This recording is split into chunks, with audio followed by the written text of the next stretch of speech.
আসসালামু আলাইকুম রহমতুল্লাহ। সম্মানিত শাহেখ, ওয়ালাইকুম আমি আসসালাম ওয়া রাহমাতুল্লাহি ওয়া বারাকাতুহু। জি বলেন।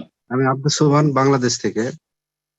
জি। যে আমার আমার প্রশ্ন হচ্ছে, আমরা কিছু দিনী ভাই মিলে কিছু খাদ্য সামগ্রী ব্যবসা করি, কিন্তু পণ্যগুলি আমাদের হেফাজতে থাকে না।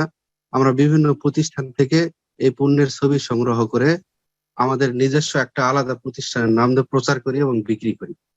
আমরা হুম, কাস্টমারের কাছ থেকে অর্ডার পেলে সেইটা আবার মানে এই প্রতিষ্ঠানের কাছে জানাই, তাদের কাছ থেকে পাইকারি মূল্যে ক্রয় করে এটা আবার কাস্টমারের কাছে পৌঁছে দেই তাদের হেফাজতেই। আমরা দেখিও জি। না এবং আমরা এটা মানে আমাদের নিয়ন্ত্রণেও নেই না। তো এমতো অবস্থায় হুম, এরকম ব্যবসার ক্ষেত্রে শরীয়ত কি বলে আর? জি। প্রথম আপনার প্রশ্নের উত্তর দেওয়ার আগে যে কথাটি বলবো যে আপনার নাম আব্দুস সুবহান। আমাদের সমাজে কিন্তু আব্দুস সুবহান অনেক আছে। আমার এক চাচাতো ভাই, দূরের চাচাতো ভাই ছিল, ছাত্র জীবনে মাদ্রাসায় লেখাপড়া করতো, আমার 2 বছর জুনিয়র ছিল।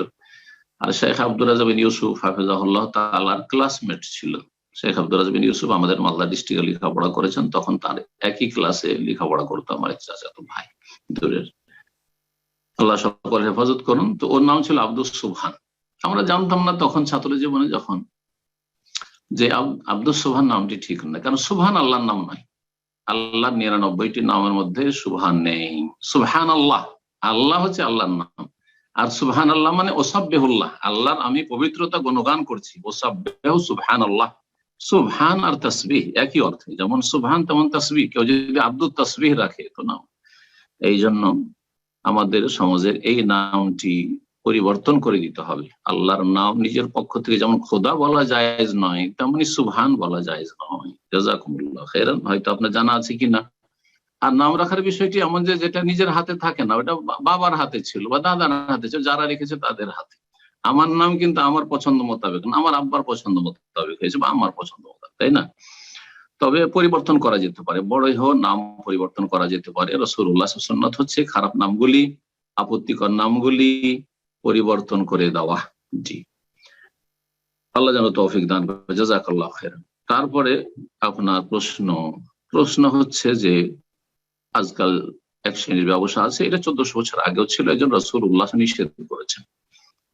সেই ব্যবসা হচ্ছে যে আমরা কোনো কাস্টমারের অর্ডার নিলাম, কোনো মাল সামান সম্পর্কে পণ্য বিক্রি করি, কিন্তু পণ্যগুলি আমাদের কাছে নেই, আমাদের হাতে বা দখলে নেই। অন্য কোম্পানির কাছে, প্রতিষ্ঠানের কাছে আছে যারা হোলসেল বিক্রি করে। আর তারপরে এদের সাথে কথা বলে নিয়ে তারপরে যোগাযোগ করলাম, এই কাস্টমার ধরে নিয়ে তারপরে তাদেরকে প্রমিস করলাম বা ওয়াদা দিলাম যে ঠিক আছে তোমাদেরকে এই সামান দেব, এই এই কোয়ালিটির। তার যে কোয়ালিটি গুলো সবগুলি জেনে নিলেন, আর তারপরে তখন আপনি যোগাযোগ করলেন, আর তারপরে সেই সামানগুলি আছে ওখানে জানলেন, আর তারপরে বিক্রি করে দিলেন। এটা এর উত্তরে রাসূলুল্লাহ সাল্লাল্লাহু আলাইহি সাল্লামের হাদিস বলা যেতে বলা তবে মা লাইসা ইনদাক, তোমার কাছে যা নেই, তোমার মালিকানাধীন যা নেই তা তুমি বিক্রি করিও না।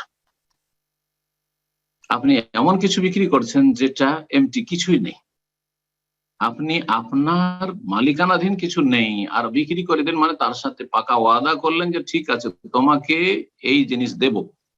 কি করে দেবেন, আপনার মালিকানা নেই? তাহলে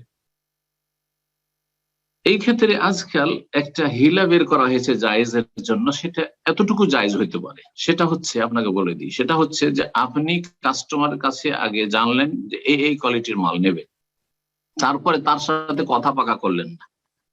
কথা পাকা যদি করে নেন যে হ্যাঁ তোমাকে দেব এই মাল, তাহলে আপনার কাছে নেই, কিভাবে দেবেন? আপনি তার সাথে কথাবার্তা, এত রেট, এই নেব আর এই দেব। তারপরে তারপরে দিন দেখছেন মার্কেট থেকে আউট, হঠাৎ করে মার্কেট থেকে আউট, আসলো না, চালান আসলো না, অথবা দিতে পারলেন না। যার কাছে আশা করছেন যে হ্যাঁ ওর কাছে পাবো, তার কাছে বলছে আমি শেষ করে ফেলেছি। আপনার মালিকানাধীন নেই, কি করে দেবেন আপনি? তাহলে সেখানে মারামারি বা ঝগড়া হবে কিনা? সেই জন্য শরীয়তে ঝগড়া, বিবাদ, ফিতনা, ফাসাদ, অশান্তির কারণ যে ব্যবসা বাণিজ্য হতে পারে, সেই ব্যবসা বাণিজ্য গুলো হারাম করা হয়েছে। জি, এই হেকমতের কারণে। তবে আপনি কি করতে পারেন, বললেন যে ঠিক আছে তুমি কি নেবে, এ নেবে, ঠিক আছে কি কি ধরনের, সব ধরন কোয়ালিটি সব জেনে নিলেন। আর তারপরে তখন বলে যে ঠিক আছে কিছুক্ষণ থামো, তোমাকে আমি কনফার্ম করছি দিতে পারবো কিনা, যদি এরকম আমার কাছে ব্যবস্থা থাকে তাহলে তখন ওকে করব, তখন কথা পাকা করবো। কথা ভাগা পরে করবেন। যোগাযোগ করলেন যে এই সামানগুলি এতটা আছে, এত পিস আছে, হ্যাঁ আছে, ঠিক আছে আমার জন্য রাখেন, তাহলে এই সামান আমি নিয়ে নিলাম আপনার কাছে, কিনে নিলেন তার কাছে, কিন্তু একেবারে পাক্কা। তারপরে তাকে ফোন দেন, যোগাযোগ করেন বা ইমেল দেন যে হ্যাঁ তোমার এই সামান আছে, তুমি টাকা পেমেন্ট করো আর সামান নিয়ে যাও অমুক জায়গা থেকে। এতটুকু চলতে পারে, এতটুকু চলতে পারে। এই ক্ষেত্রে উত্তম হচ্ছে যে আপনার গোডাউন থাকবে, আর সেখানে মাল সামানগুলি আপনি নিজে হস্তগত করবেন, আর সেখানে আপনার আয়ত্তাধীন থাকবে। এটা সবচেয়ে ভালো, নিরাপদ এবং সন্দেহ মুক্ত। আল্লাহ তাআলা আলাম। জাযাকুমুল্লাহু খাইরান।